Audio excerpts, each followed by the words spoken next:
पहले भी जो है हमने प्रोजेक्ट किया, आज फिर से हमने ट्राई क्या कहना चाहेंगे? सर बेसिकली हम एग्रीकल्चर को लेके हम सारे एग्रीकल्चर टेक्नोक्रेट्स हैं और एग्रीकल्चर ग्रेजुएट पोस्ट ग्रेजुएट्स हैं। हमारा मेन मुद्दा ये है सर, देखो बात कहाँ फंसी, मैं आपको सटीक की बात बताता हूँ। जब आरजेड की रिक्रूटमेंट हुई 2007-8 में 2800 बंदों का एक नेक्सस बना। इन शॉर्ट वो 2800 बंदा क्या किया कि 2800 बंदा जब वो लगा आरजेड एज ए आरजेड, तो उन्होंने फिर विद टाइम क्या पीडीपी की उस टाइम हुकूमत थी, मंजोड़ा साहब को अच्छा खासा पैसा देके इन्होंने क्या किया, रिक्रूटमेंट पॉलिसी ही चेंज कर दी सर। तब तक रिक्रूटमेंट पॉलिसी बनी हुई थी, इन्होंने पार्लियामेंट से बिल पास करवाया और रिक्रूटमेंट पॉलिसी ही चेंज की। इन्होंने 100% रिक्रूटमेंट कर दी डिपार्टमेंटल। तो उस वजह से सर तब से 20 साल हो गए पोस्टें नहीं आ रही है, क्योंकि इनका जो नेक्सस है, उन्होंने उस टाइम पे हंजोड़ा साहब को अच्छा खासा पैसा दिया।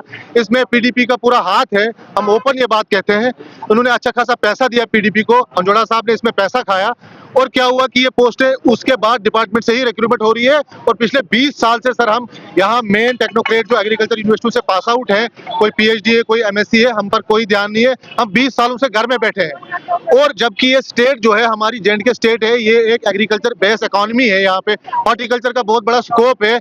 यहाँ पे एचएडीपी और जेके सिप के बहुत बड़े बड़े प्रोजेक्ट चल रहे हैं। और उन प्रोजेक्ट को वो लोग चला रहे हैं जिन्होंने आरजेड में रिक्रूटमेंट करवाई। और वो उस टाइम जो नेक्सस बना, इसमें 90% ऐसे भी लोग हैं जिनकी डिग्रियों का ही पता नहीं। वो आरजेड में आप आज भी सेक्रेटरी जाओ, पता करो, उनकी डिग्रियां कोई मेरठ की है, कोई किधर की है, वो क्लियर ही नहीं वो डिग्री किस चीज की है, क्या है वो। तो सर बात ये है ले दे के कि अगर स्टेट को अपलिफ्ट करना है तो यहाँ टेक्नोक्रेट्स को आना पड़ेगा, जो सच में ही किसी डीम इंस्टीट्यूट से निकले हैं, यहाँ की यूनिवर्सिटी से पास आउट है।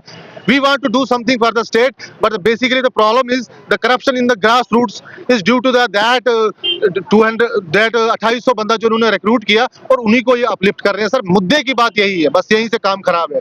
नहीं तो अगर ये अपनी स्टेट के बंदों को, जो हम मॉडर्न टेक्नोलॉजी, मॉडर्न इनोवेशंस को लेके पीएचडी रिसर्च करते हैं, इस टाइम फील्ड में लाया जाए, तो हमें पता है एचएडीपी में 36,000 करोड़ का प्रोजेक्ट है, जेके सिप में 18,000 करोड़ का प्रोजेक्ट है। We know how to handle these projects and how to work the people and how to do best for the farmers.